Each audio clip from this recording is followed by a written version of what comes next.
If this is exactly 4 ounces, that means that I'll have been absolutely right. 5.4.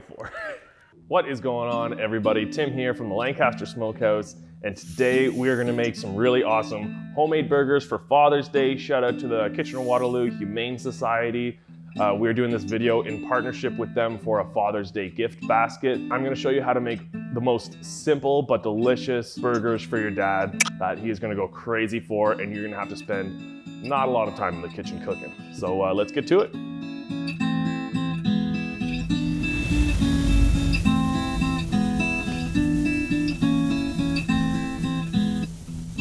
All right, so we are making the MacDaddy burger, so it's a little variation on the burger that we used to serve at the smokehouse before COVID. Shout out to Mark Paget for coming up with the original idea for this burger patty. And it's really, really simple, guys. 2 ingredients for the meat patty itself. Really good beef, ground up, salt, and that's all you need to do. You don't need to add breadcrumbs, you don't need to add eggs and garlic and onions and all this stuff. We're gonna treat it almost like a steak. So this is some of the brisket that actually at the smokehouse we would typically be smoking overnight. I just cut out a beautiful, nice little centerpiece. So it's got a lot of fat, as you can see, and then it's got some really rich, delicious meat.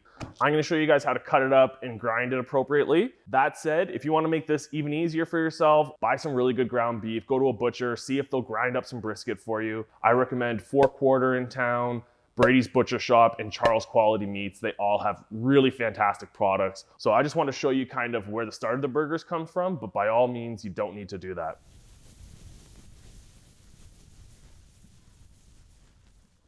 So we're gonna start cutting up our brisket, and there's no fancy way to do this. Cut it up into cubes so that it can fit into the meat grinder, and that's all that really matters. I've got my little house Cuisinart here. They're not super expensive. I use them all the time. It saves you money on buying cheaper cuts of meat and grinding it yourself. You can make really fresh ground beef products that way, like burgers or pies or whatever. Make sure that it's really cold. Even before you're cutting it, it makes it a lot easier to cut. And then put it back in the freezer, even for like 10 or 15 minutes before you grind it. It really helps the meat grinder so that it won't kind of smush the meat and smear, and then the fat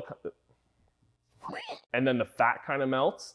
But you really want to make sure it's cold. If it's room temperature, it's going to be a nightmare to work with. Just take your time, be patient, cut up the meat, put it in the freezer, go have a beer, come back, grind the meat, go have another beer. Take your time when you're cooking. Enjoy cooking. That's what it's supposed to be.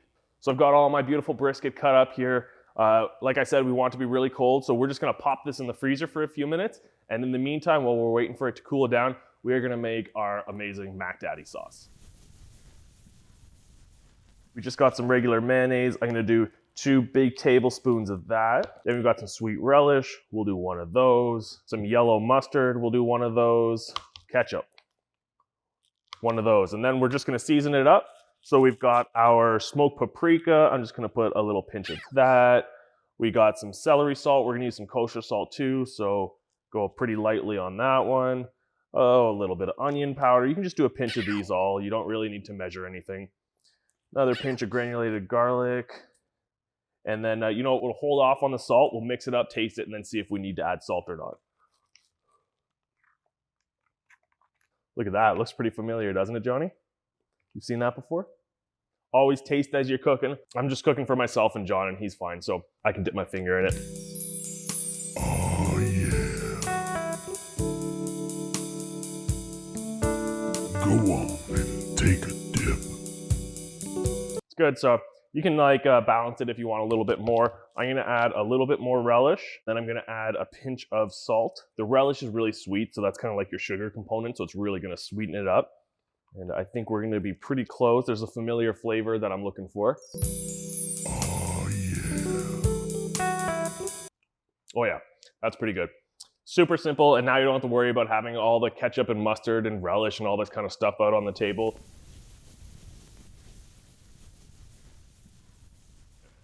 All right, so I've got my brisket nice and cooled down, so it's gonna grind really nicely. Easiest step now, we just put it right through our meat grinder. We're not seasoning it, we're not doing anything like that yet. We're just trying to get a really nice grind on this brisket, and then we'll form our patties, and then we'll be ready to cook. Let's do it.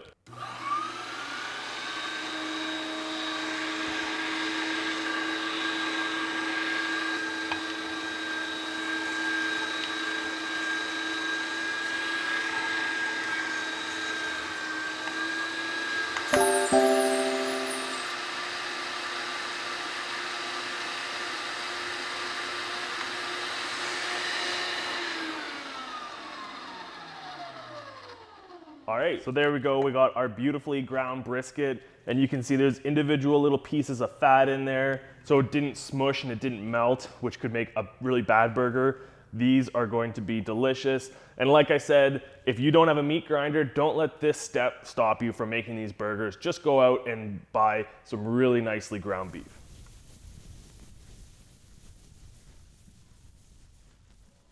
All right, so I've got my ground brisket here, and that's all that's in it. I haven't even salted it or peppered it or anything like that, just ground brisket. And now we're gonna form our patties. We want small burgers, and we are then gonna press them really, really thin. We're not making a big steak burger here. I'm gonna be aiming for 4 ounces, and we're gonna be stacking this burger. I think I'm gonna do 4 patties on one burger instead of one big one. So get your beef and form a little ball, get your scale on. Ooh, let's see. I'm usually pretty decent at this. If I can get 4 ounces on the dot. Are you, look at this. Oh, it was 4, it's 3.9 now. Look at that. That's pretty good. I'm not gonna get a shot of it. I want people to be like, So let's see if I can do it again. Oh, again. Maybe a little short. 3.6, 4.6. See, now I'm getting sloppy. 4.2, 4.8, getting worse. 5.4. All right, we're a little off. Started off strong. All that we have to do now is flatten them, press it basically as thin as you can without it falling apart, obviously. I got one of my 4-ounce patties right here, place it on my board, and I am just going to push it really, really thin. So you might be thinking, Tim, how are you gonna get that off your board? Well, when we're done forming all of these, we're just gonna pop it back in the freezer for probably 10 or 15 minutes so they can firm up. It's way easier to work with that way. They'll stick together when you're cooking them better, as opposed to if you just cook them from room temperature, which they are right now. They might be a little bit trickier to work with. They might not flip as easily, but if we cool it down a little bit and give the fats a chance to kind of seize up again and tighten, that'll really help to hold the burger together. So I've got the 4 patties that I need for one burger. So if you're making them for your whole family or whatever, I mean, for an average person, probably 2 patties, which would be 8 ounces of meat, half pound is plenty. But like I said, you want to fill your dad up and get him really tired. All right, so still we haven't added anything to these. We're just gonna pop this tray into the freezer while we're preheating our barbecue or preheating our pan, however you choose to cook it. Oh, you have to flip it like this or they'll taste like shit. It's like a blizzard. We just need to shred some lettuce for our burgers. So all that we're gonna do, take your head of iceberg lettuce, find the core, fatality. Smack it on the table, and that will make the core pop right out. We don't need a ton, because we're just making 1 or 2 burgers today. Just cut it literally as thin as you possibly can. The thinner, the better. You don't want like a big chunk of lettuce on this. That way you get kind of an even bite of lettuce on each bite. Just really, really thin. Boom, shred it. All right, I'm gonna just dice up an onion here. That's gonna go on my burger. Don't need much, we'll be using it sparingly. I love a white onion as one of my burger toppings, nice and crunchy. Got that nice sharp bite to it, but we don't need a whole lot. Just a fine mince on that. That's gonna be plenty. Meat. We need meat.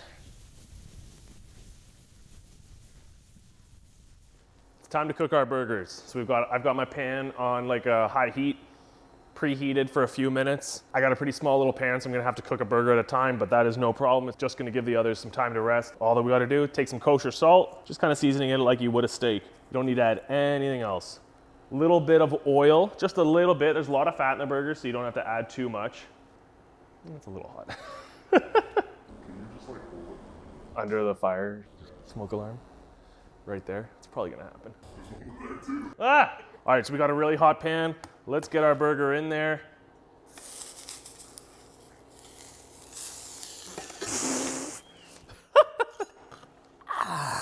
All right, let's try that one again. Oh yeah, that's what you want. It's gonna get a nice crust on it. It's not gonna take long to cook. As soon as it's done cooking on the one side, we're just gonna look around the edges for that crust. We're gonna flip it, add our cheese, cook it for another 30 seconds to a minute. Cheese is gonna melt, set that aside, keep cooking our burgers until they're all done. So So while it's cooking on this side, now I'm gonna take a chance to season the other side. So the salt part I put down. So I'm just seasoning the underside of the burger patty. Don't go crazy with the salt because they're so thin. All right, so you can see that I'm getting a nice crust kind of just forming on the bottom of the burger. So that tells me that it's time to flip. Woo! That's exactly what you're looking for. Really nice browning on it. So quick, get your artisan cheese. Get it out of the plastic as all locally made artisan cheeses come. And that's just gonna melt as the other side is cooking. It's gonna keep melting after we take it off the heat. So you don't be too worried about it fully melting all the way through. And we are getting pretty close to having it done on that side because we've got a really nice sear on the first side. All right, burger one, done. Do that 3 more times.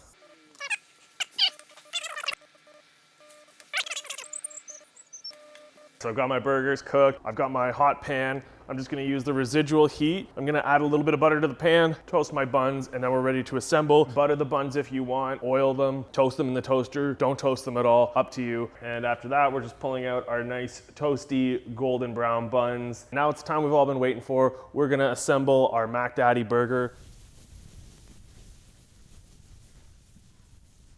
So first, get your bottom bun. So I got this beautifully toasted Martin's roll here. And then we're going to grab our MacDaddy sauce. Go really generous with this stuff. Next, we got some really nice pickles here. Kosher dill pickles are the way to go with a burger. They provide that nice acidic bite that kind of cuts through the richness and the fattiness of the burger. And then we're going to do some minced white onions. Not too much of those, just to provide some flavor. We're going to go with 2 of our meat patties, just on top like that. Looks amazing. I'm gonna do a little bit more sauce right on top. Get your shreddis. Oh yeah, a good amount of that. Adds that extra crunch and that extra texture. And then we're gonna get our middle bun, so just use another bottom bun. Next, we need another layer of our MacDaddy sauce. We're just repeating that process all over again. Pickles, white onions, and it might look a little familiar, I'm not sure why. 2 burger patties. This is getting silly. Get your sauce before it falls over on you. Last layer of some shredded lettuce. Get your top bun. Let's get a toothpick with some garnish in there just to help stabilize it a little bit. And if you want to go 1 patty, 2 patties, skip the middle bun, do whatever you like. But this is kind of the ultimate version. Make it for your dad for Father's Day. He will not be upset. I'm gonna get in here. We'll have to share a plate. Okay. All right, bottoms up.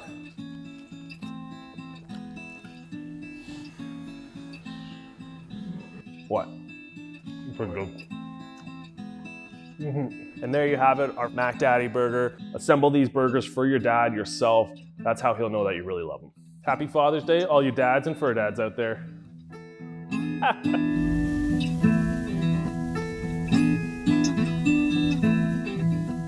If you've been enjoying our videos, make sure you like, subscribe, heart, follow, tag, share, all of that.